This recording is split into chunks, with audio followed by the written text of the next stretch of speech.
წმინდა გრიგოლ ხანძთელის სახელობის ტაძრის ველოსახური დეკანოზი იაკობ მუჯირი დილომშვიდობისა მამაებო გილოცავთ ლუკა მოციქულის სცენებას მახარებლის ჩვენ დღეს ვისაუბრებთ სახარების განმარტებაზე რომელიც კვირას წაიკითხება ყველა მოქმედ ტაძარში თუმცა თავდაპირველად შევეხოთ ამ წმინდანს ამ მოციქულს რომელსგან ერთ-ერთია ხოლმე საკითხავი სწორედ იმიტომ რომ ერთ-ერთი სახარების ავტორი ლუკა მოციქული ბრძანდება ძალიან საინტერესოა ლუკა სახარების ავტორი, რა თქმა უნდა, ლუკა მახარებელი, ასევე საქმე მოციქულთას ავტორია.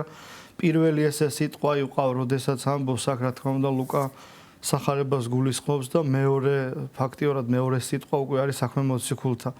ამით მოციქულთა შორისაც გამოირჩევა, იმიტომ რომ თავად სახარება 4 მოციქულმა აღწერა და სამოციქულო უკვე მისი ავტორობითაა, როგორც უკვე ვთქვით.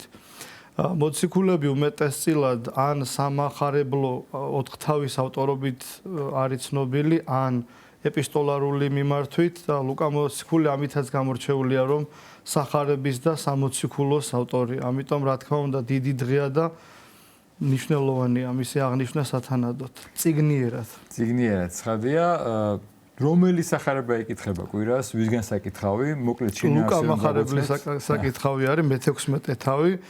ყველასათვის ცნობილი მდიდრისა და ლაზარეს იგავი. ეს არის მე-19-21 მუხლები, ანუ მე-19-დან ბოლომდე, მე-16-ის ბოლო 21 მუხლი არის და საუბარი არის მდიდართან დაკავშირებით, მდიდრით იწყება, ასე ვთქვათ, იგავი, რომ იმოსებოდა ძოწეულითა და ბისონითა, ანუ უკანასკნელი, ასე ვთქვათ, ყველაზე ცნობილი ბრენდებით შეიძლება ითქვას იმ დროისათვის. და ყოველ დღე ქონდა გამორჩეული ნადიმი და აი ეს ორი ასე ვთქვათ ყოველდღიური მახასიათებელი ნიშანი მისი შემოსვა და მისი ასე ვთქვათ რაციონი კიდევ ერთხელ წარმოაჩენს მის სოციალურ მდგომარეობას. ამის პარალელურად არის ნახსენები მეორე უკიდურესად ასე ვთქვათ სოციალურ ზღვარს ქვემოთ მყოფი ადამიანი, რომელიც სახელდებით არის მოხსენებული, ძალიან მნიშვნელოვანი არის, რომ მდიდარი არის უბრალოდ მდიდარი და ლაზარე არის ღატაკი ადამიანი, რომელიც სახელით არის მოხსენებული. წინა წერილის პრინციპს თუ დავაკვირდებით, ძალიან ბევრი ადამიანი მართალიც კი შეიძლება სახელის გარეშე იყოს მოხსენებული. მაგრამ როდესაც ადამიანი ასე ვთქვათ სახელდებით არის მოხსენებული, ეს არის ძალიან დიდი ღირსება. ანუ ეს იგავი, ჩვენ რომ იგავს არ გავეცნოთ და სათაური რომ ვიცოდეთ მხოლოდ წინა წერილი მიგვანიშნებს, რომ პრიორიტეტული აი ამ იგავში ღარიბია. ანუ პატივი მიეგება ღარიბს, იმიტომ რომ სახელდებით არის მოხსენებული იგი. და მოკლედ ეს ადამიანი ლაზარე ცხოვრობდა მასთან ახლოს, ანუ ასევე მის თვალსაწიერში იყო. შეიძლება ითქვას, რომ ყოველდღიური შეხება თუ არა, ყოველდღე ხედავდა მას და იხედავდა მის ტანჯვას, რომელიც მისი სასახლის ასე ვთქვათ, კარებთან იწვა და უკიდურესი სიღატაკე არის აღწერილი მასთან დაკავშირებით, რომ მას გული უთქვამდა, ანუ იგი ლამობდა მისი ტაბლიდან გადმოცვენილი ნამცეცებით დანაყრებულიყო და ასევე უამრავი წყლული ქონდა მას მოულელობიდან გამომდინარე. და ნახეთ რა არის ნახსენები, მოვიდოდეს ძაღლნიო და ლოშნიდესო მას. ეს ყველასათვის ცნობილია, რომ ძაღლის დამახასიათებელი თვისება ენის თვალსაზრისით, რომ ანტისეპტიკი არის მისი ენა და ძაღლები უფრო მეტ ყურადღებას და ემპათიას იჩენდნენ ცხოველები, ვიდრე ადამიანის მიმართ და აი ამით ძალიან უმძიმდებოდა მდიდარს ბუნებრივია მდგომარეობა.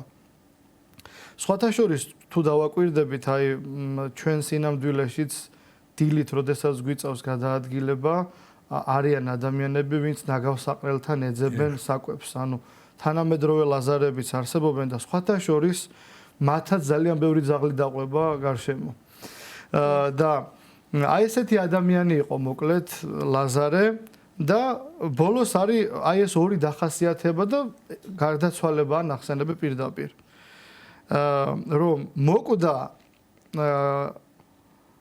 გლახაკი იგი, უпростоრად ენატრებოდა მას საზრდელი და მოკვდა გლახაკი და აღიყვანეს ანგელოზებმა ნახეთ როგორ მოკვდა ის გლახაკი ახალ ქართულად ვკითხულობ და ანგელოზებმა მიიყვანეს აბრაამის წიაღში მდიდარიც მოკვდა და დამარხეს დამარხეს და მე ანახსენები რომ ჯოჯოხეთში და სატანჯველში აღიხილა თვალი ახალ ქართულს მიჩვეული არ ვარ და იმიტომ მოკვდა მდიდარიცა იგი და აღიხილნა თვალნი ჯოჯოხეთში ნახსენებია ძველ ქართულ თარგმანში ნახეთ რა არის ნახსენები რომ მდიდარი გარდაიცვალა თუ არა ანგელოზებრივი პატივის ღირსი გახდა და ანგელოზებმა უბრალოდ გლახაკი და გარდაიცვალა თუ არა აი ამ დიდების ღირსი გახდა და სასუფეველი იხილა და სატანჯველში აღიხილა თვალ აი აქ არ უნდა დაგვავიწყდეს რომ ზოგჯერ იმდენად ცოცხალია ეს იგავი რომ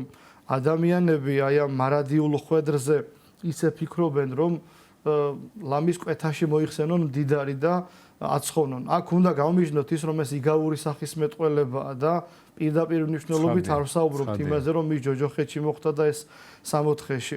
ჯოჯოხეთში მოხვედრა დიდრისა ნიშნავს იმას რომ კეთილდღეობა მას მარადიული არ ქონდა და სატანჯველი მოიპოვა აი ამ ანუ ასეთი ყოფა ცხოვრება უდრის სატანჯველს. ამის თქმა უნდა იგავში უფალს და რომ ასე ვთქვათ სულის მაცხონებელი მდგომარეობა არ იყო დიდრისათვის მისი უზრუნველობა და აი ესაა ნახსენები სწორედ და ჯოჯოხეთში აღიხილა თვალი თვისი და დაინახა შორით აბრაამი და ლაზარე მის წიაღში აი ეს არის ძალიან მნიშვნელოვანი რომ მდიდარი ხედავს იმას რომ ადამიანი რომელიც ყოველდღიურ მის თვალსაწიერში იყო და იტანჯებოდა და რომელსაც ყურადღებას არ აქცევდა აი ეს ადამიანი არის კეთილდღეობაში, სულიერი თვალსაზრისით აბრაამის წიაღში და თვითონ სხვა მდგომარეობაში, ანუ დისკომფორტში იმყოფება. ამიტომ ესაა ძალიან მნიშვნელოვანი, რომ ის პირდაპირ მიმართავს აბრაამს. მან როგორც ასე ვთქვათ, ისრაელიანმა იცის თუ ვინ არის აბრაამი. აბრაამი არის მათი ეთნარქი, ანუ მამამთავარი. ბუნებრივია, მათი შტო წარმოსდგება გენეტიკურად მისგან. და ყველაზე დიდი და თვალსაჩინო ადამიანი ისრაელის წიაღში არის აბრაამის წიაღში, რა თქმა უნდა, თავადვე მის წიაღში და მის გვერდითაა ლაზარე. ანუ აქ უკვე ერთი რამაა ნაჩვენები, რომ სოციალურად დაწინაურებული მიღმიერ სამყოფელში არა მდიდარი, არამედ ლაზარეა. აბრაამთან არა ის არის, არამედ ის კაცი, რომელიც მის თვალწინ იყო და ყოველდღე იტანჯებოდა. ესე იგი აქ არის ის სივრცე და ის სინამდვილე, სადაც სოციალური სტატუსი სიმდიდრე განსაზღვრელი არაა. ის ამას ხედავს. და ის ინტერესდება იმ პრიორიტეტით, რომლითაც დაწინაურდა ლაზარე. და მერე ისმენს ესეთ პასუხს, რომ შენ იმ ქვეყნიური ცხოვრების დროს ქონდა კეთილდღეობა და ამის პარალელურად მიიღე სატანჯველი. აბრაამისგან ისმენს ამას. დიახ. და ლაზარე, რომელიც იტანჯებოდა, ამის სანუგეშოდ მიიღო კეთილდღეობა. აი ესეც კიდევ ერთხელ ვამბობ, რადგან მარადიულ ხვედრზეა საუბარი და გარდაცვალება ნახსენები იგავში, ამიტომაა ნახსენები აბრაამის წიაღი, ამიტომაა ნახსენები ჯოჯოხეთი და არა პირდაპირ მნიშვნელობით აი ეს მდგომარეობა. და შემდეგ არის ნახსენები, რომ ყოველივე ამის გარდა, ნახეთ როგორ განუმარტავს მამა აბრაამი და მნიშვნელოვანი არის ის, რომ იგავის თანახმად ფაქტიურად განვიკითხეთ ჩვენ ეს ადამიანი, ხო? ანუ იგავი განკითხვაში იგულისხმება არა მისი, ასე ვთქვათ, უარყოფითი მხარის წარმოჩენა და სიხარული ამით, არამედ ის, რომ მისი მდგომარეობა არასახარბიელოა, განკიქებულია და უკუგდებულია მისი საქმიანობა. შესაბამისად, ძალიან დიდი ზომიერების და კაცთმოყვარების მაგალითს გვაძლევს წმინდა წერილი ამ იგავური სახის მეტყველებითაც და კონკრეტულად იუდასთან მიმართებაში. და რას გულისხმობ ეხლავე გეტყვით. მიუხედავად იმისა, რომ იგავი გვეუბნება, რომ ჯოჯოხეთში აღეხილნა თვალთვისნი დიდარმა, ანუ ვერ ცხოვრობდა კარგად. მიუხედავად ამისა, ამ ადამიანისადმი არის უკიდურესი კაცთმოყვარება და სულგრძელება გამოვლენილი. იმიტომ რომ იგავის თანახმად აბრაამი ეუბნება შვილო და როდესაც ესე მიმართავს, მას არ აძაგებს, არ შეურაცხყოფს ისევე როგორც იუდასთან მიმართებაში. აი ეს ასე ვთქვათ ჰომილეტიკა და ის იამბიკოები და ზეპირსიტყვიერი საკითხავები, რომელიც დიდ ხუთშაბათთან შაბათთან არის დაკავშირებული, რომ ჰოი სამგზის საწყალობელი და უგუნური ეს უკვე არის მოგვიანებით ბიზანტიის იმპერიაში დამატებული საეკლესიო საკითხავები. წმინდა წერილი ამბობს ძალიან უვნებლად და განუკითხველად, რომელი იგი იყო 1-12-თაგანი, ანუ ჩვენს რიცხვში აღირაცხებოდა იგი და გუადრუცი მას აქ უნდა და მპარავი იყო. არაფერი სალანძღავ იუდასთან მიმართებაში ნათქვამი არა. და ასევე აი ამ კაცთმოყვარების პარალელურად არის უდიდესი სულგრძელება. ანუ ადამიანი არის ჯოჯოხეთში თავისი მდგომარეობით, მაგრამ მაინც განემარტება სიმშვიდით. და აი ეს განმარტება ახლა ნახსენები. ყოველივე ამის გარდა აბრაამი ეუბნება მას, ჩვენსა და თქვენ შორის დიდი დანახეთქია. ანუ მართალია შენ გსურს მდგომარეობის გამოსწორება, მაგრამ თვითონ მდგომარეობიდან გამომდინარე ჩვენ არ შეგვიძლია გაერთიანება. იმიტომ რომ შენ სამყოფელსა და ჩვენ სამყოფელს შორის ძალიან დიდი ნაპრალი და დანახეთქია. ასე რომ გადმოსulis მსურველები ვერც ჩვენგან თქვენსკენ და ვერც ჩვენგან თქვენსკენ ვერ დაბრუნდებიან. ანუ ეს ახალქართული თარგმანია და ვერ შევძლებთ ამ ერთობას, რომ ჯოჯოხეთიდან დაბრუნდე აბრაამის წიაღში და ასევე აბრაამის წიაღში მყოფი ადამიანი ჯოჯოხეთს შეუერთდეს. და როდესაც იგი ამას ისმენს, ბუნებრივია, როგორც ყველა წარმართს უყვარს თავისი ოჯახის წევრები, მხოლოდ და მხოლოდ და ახსენდება, რომ ყავს 5 ძმა და თხოვს, რომ მაშინო, ნახეთ რა არის მნიშვნელოვანი, ესე იგი, მთელი ცხოვრება ამჩნევდა იმას, რომ ლაზარე პატიოსანი კაცი იყო. მას იგი არ აპროტესტებს მე-11 ჟამის მუშაკის მსგავსად იმას, რომ რატომ არის ცხოვნებული ლაზარე. რატომ უნდა მიემადლოს მას ღვთისნება და რატომ უნდა მივიდეს მის 5 ძმასთან ნების მაუწყებლად. ხო, იქამდე ის მნიშვნელოვანია თვითონ ლაზარესგან ითხოვს იმას, რომ მამაო აბრაამო მიეციო ლაზარეს ნება, რომ თითის წვერვალიო და ალტოსო წყალშიო და ენა გამიგრილოსო. ანუ ლაზარესგან ითხოვს დახმარებას და მას ამის მორალური უფლება არ აქვს. ის ითხოვს მარადიულ სამყოფელში ლაზარესგან დახმარებას მაშინ, როდესაც ამ ქვეყნიური ცხოვრების დროს იგი ერთხელ არ დახმარებია ლაზარეს და ამის შესაძლებლობა რა თქმა უნდა ქონდა. და ითხოვს ლაზარესგან მაშინ, როდესაც აბრაამის განმარტების თანახმად დიდი დანახეთქია და ვერ შეძლებს ლაზარე მის დახმარებას. ესე ძალიან მნიშვნელოვანია. და თხოვს რომ 5 ძმა მყავს, 5 ძმასთან მივიდეს ლაზარე და შეეწიოს მათ აი ეს სინამდვილე აუწყოს, აუხილოს თვალი, რომ იგივე მდგომარეობაში არ აღმოჩნდნენ ისინი. და აბრაამი ეუბნება ესეთ სიტყვებს, ქონან მოსე და წინასწარმეტყველნი. ანუ მოსე წინასწარმეტყველი, 5 წიგნეულის ავტორი და ძალიან დიდი პიროვნება, გამორჩეული პიროვნება ისრაელიანთა წიაღში და წინასწარმეტყველთა შორის იყო მათ წიაღში. მან დატოვა 5 წიგნეული. ანუ როგორც მას სხვაგვარად ეწოდება მოსეს წიგნი, თორა. აი ეს ჯულდებითი წიგნი არის სახელმძღვანელო, რომელიც ღვთისგან მიმადლებულია. და თუ კი მათ არის მინეს აი ამ სწავლებისა და ასევე არის მინეს სხვა დანარჩენი წინასწარმეტყველებისა, თუნდაც მკვდრეთით აღდგეს ვინმე, არის მენენ მის სიტყვას. და საინტერესო პასუხია ამ დროს შემდგომ ამ დიდრის. და მან თქვა არა მამაო აბრაამ თუ ვინმე აღდგება ამ მკვდრეთით მისას ისმენელო. და ბოლო მუხლი არის ესეთი. თუ მოსესი, რაც უკვე ვთქვით, თუ მოსესი და წინასწარმეტყველების არ ისმინეს მკვდრეთით აღმდგარი თუ იქნება ვინმე მის წინაშე და გამჟღერებელი ღვთისნების არც მისას არ ისმენენ.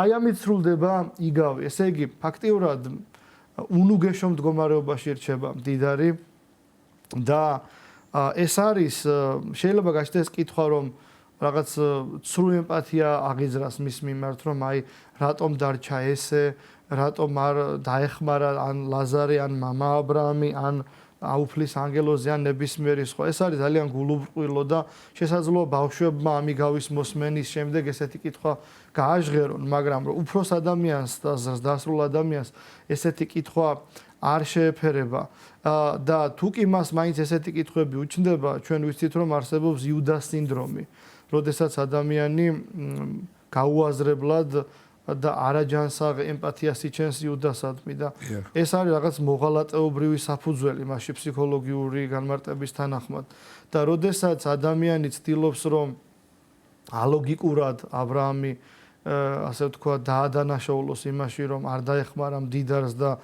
ზოგი ისე კადნიერდება, რომ ღმერთთან მიმართებაშიც ააჟღერებს კითხვებს.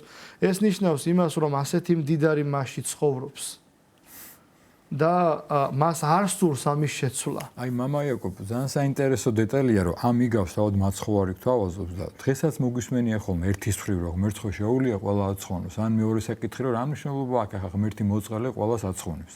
ეს დამოკიდებულებაც არის და მან საინტერესო ასპექტი ხვდება, ხო, რომ შენ როგორც იცხოვრე, ის მოგეგო. შენ აირჩიე ეს გზა და შენვე გარაგძე მე აკოფნა. დიახ. და კიდევ ერთი რამ მეორეჯერ მინდა გავიმეორო, აქ მარადიული ხვედრის განსაზღვრაზე საუბარი არაა. ეს არის პედაგოგიური მოსაზრებით გაჟღერებული იგავი, სადაც საუბარია იმაზე, რომ ასეთი ყოფა დიდრისა, როდესაც შესაძლებლობა აქვს ადამიანს და მეორე ადამიანისადმი ემპათიას არიჩენს და უნუგეშო მდგომარეობაში ტოვებს, არ არის მისასალმებელი, მარტივად რომ ვთქვა. აქ მარტო მდიდარზე ფოკუსირება არაა მნიშვნელოვანი. შეიძლება ვიყო მენეჯერი, შეიძლება ვიყო ნებისმიერი სხვა პროფესიის მქონე ადამიანი და მეორე ადამიანი, რომელიც დაუშვათ უყურადღებოდ არის, ან დაჩაგრულია, ან წარუმატებელია, ან დაბალი თვითშეფასება აქვს და ვხედავ რომ ნიჭიერია. მე შემიძლია ეს ადამიანი გადავარჩინო. და წინააღმდეგ შემთხვევაში თუ ის უყურადღებოდ დარჩება პროფესიულ წარმატებას ვერ მიაღწევს, შეიძლება მიეძალოს სასმელს, კონდეს დაბალი თვითშეფასება, ვერ იყოს წარმატებული, ვერ შექმნას ოჯახი, ან შექმნილი ოჯახი დაერღვეს. ამიტომ ძალიან ესეც ჯოჯოხეთის მდგომარეობა, ეს არის ის მდგომარეობა, როდესაც ძაღლი მიდიოდა და ლოშნიდა მას და ენატრებოდა ნამცეცები. ანუ ვერ შედგა პიროვნულად. წარმოიდგინეთ ადამიანი, რომელსაც შემოქმედებითი ნიჭი აქვს და მისი რეალიზება ვერ მოხდა. ადამიანი, რომელსაც რაღაც გასაქანი ჰქონდა და რაღაც გარემოების გამო შეიზღუდა. ყოველთვის იქნება მისთვის ეს მტანჯველი. ამიტომ თუ კი ჩვენ ასეთ ადამიანს დავინახავთ, კარგი გაგებით ვინადირებთ ნიჭიერ ადამიანებზე, შეუწყობთ ხელს, არ დაუდებთ ფეხს და უფრო ცუდად არ მოვექცევით და არ დავბლოკავთ, რაც ასე ვთქვათ ცნობილი მეთოდოლოგიაა, ხო?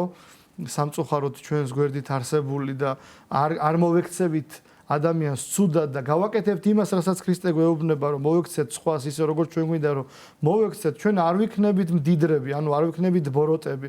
ამ შემთხვევაში ეს მდიდარი არის ბოროტების და უარყოფითი ასე ვთქვათ მდგომარეობის სიმბოლო და პრიორიტეტული არის სიღარიბე, ანუ პატიოსნება და სხვათა შორის იგი რატომ არის ლაზარე იმის ღირსი, რომ აბრაამის წიაღში აღმოჩნდეს? ხომ შეიძლებოდა მთელი ცხოვრების მანძილზე დაეწყევლა მდიდარი.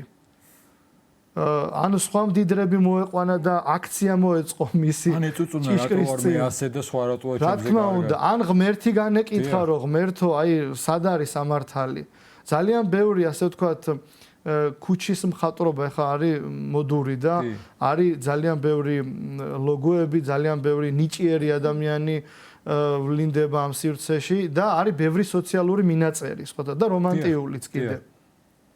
და აი ზოგჯერ ამ ყველაფერს მე ვკითხულობ და ძალიან მაინტერესებს და ზოგჯერ იყო აი სხვა შორის ბახტრიონის ქუჩაზე იყო ესეთი წარწერა, რომ ჩვენ უკანასკნელი ნივთი გავყიდეთ ოჯახში, ალბათ მდიდრებსა და ღარიბებს სხვადასხვა ღმერთები ყავს. ზუსტად ამახსოვრდა რაც ეწერა. ანუ ადამიანისათვის ღმერთის არსებობა არ არსებობა სოციალურ ზღვარზე გადის ზოგჯერ. გესმით? შეიძლება ეს იყო ფილოსოფიური ასე ვთქვათ გამონათქვამი და რაღაც რიტორიკული კითხვა.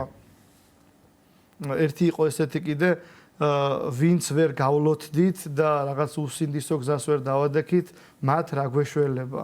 რაღაც ესეთი იყო. და არის ძალიან კარგი კიდე რომანტიული მინაწერები, უფრო აი ასაკიც ეთყობათ იმ ავტორებს. ხო და აი იცით რა არის? ასე არ უნდა შევხედოთ სოციალური თვალსაზრისით, თუ კეთილდღეობაში ვარ ღმერთი არსებობს და თუ კეთილდღეობაში არ ვარ ღმერთი სად არის? ეს კითხვა არ გაჟღერებულა ლაზარესთან. ესეთი სლოგანი მას არ ქონია ცხოვრებაში.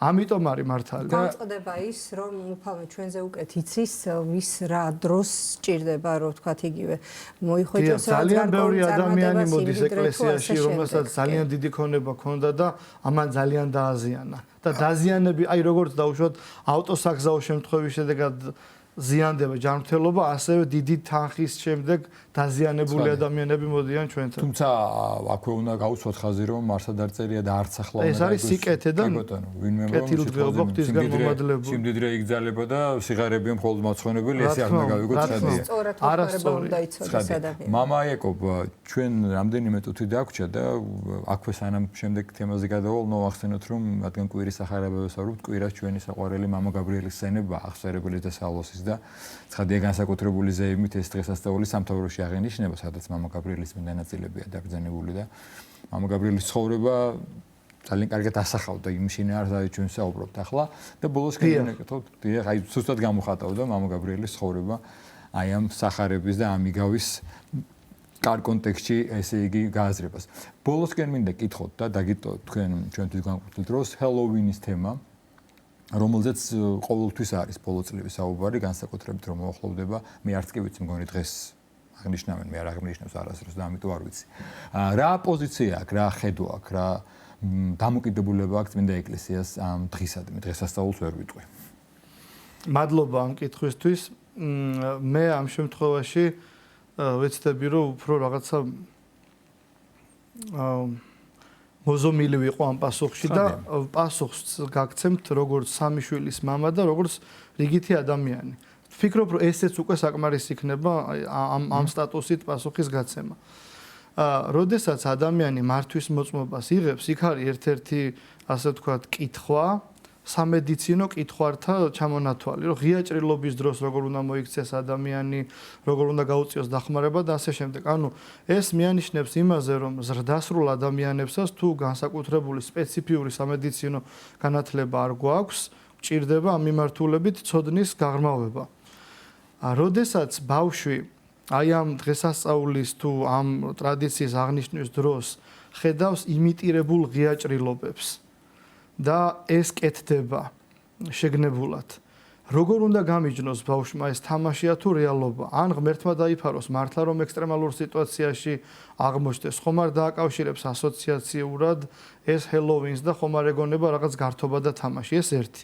მეორე, რამდენად ესთეტიურია თვითონ ამ დღესასწაულის აღნიშვნა მისი ტრადიციით და ფორმით და ხომ არ აზიანებს ეს ბავშვს, იმიტომ რომ არა მარტო ჰელოვინი, არამედ აი ერთ-ერთი ესეთი რაღაც ნივთიერება ვრცელდებოდა ძალიან მოდური იყო, ტყლარწი ერქვა თუ გახსოვთ.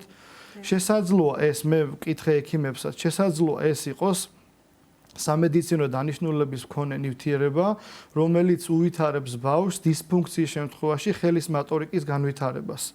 და ანუ როგორც წამალი ასე გამოვიყენოთ, მაგრამ მასობრივად ყველა ბავშვს რომ ეს მივიცეთ, არ არის კარგი, იმიტომ რომ ესთეტიურ მხარეს აზიანებს და აქვეითებს ბავშვს, იმიტომ არანაირი ესთეტიურობა ამას არ აქვს, შეიძლება ცოტა ხანი გაერთოს და რაღაც ნევროტული ტრიკები თუ აქვს უკვე დამშვიდდეს ამითი, მაგრამ რასაც გამოძერწავს პლასტელინის შემთხვევაში დაუშვათ, მას ეს ფორმა არ უნარჩუნდება და ამით ბავშვი ზიანდება, იმიტომ რაც არ უნდა ეცადოს და გააკეთოს და კარგი გამოუვიდეს, ის მაინც ამორფული იქნება და ამ თავის რაღაც ფორმას დაუბრუნდება.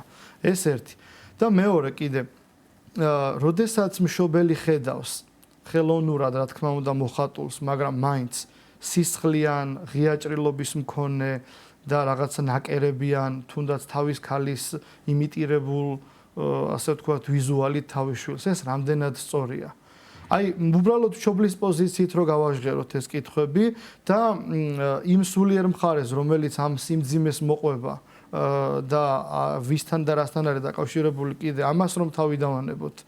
რაც აშკარაა და აი ვიზუალი პირდაპირ ხელის გულზე ჩანს.